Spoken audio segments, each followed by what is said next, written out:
Mga boss, kumusta na pod no? Naatay himuon karon, dako-dako ni mga boss.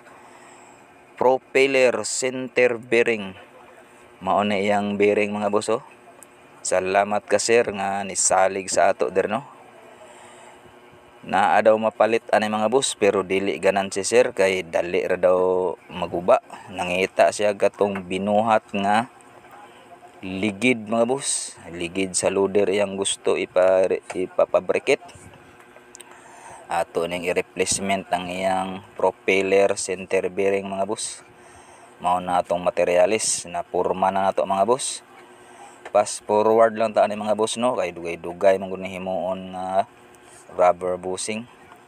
Mao na siya mga boss, ato na siyang bangagan. Perting kahiyagan mga boss, guba kay atong naong diha. Nagkiwi-kiwitan atong atong kamot mga boss kay sakit kaayo. Ug mao na mga boss, nabangagan na nato no.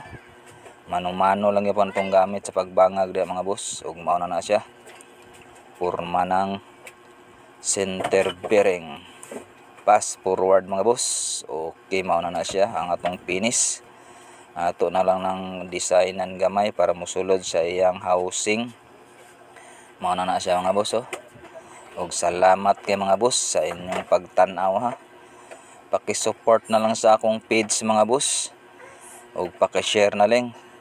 Paki-share na lang di ay. Salamat kayo.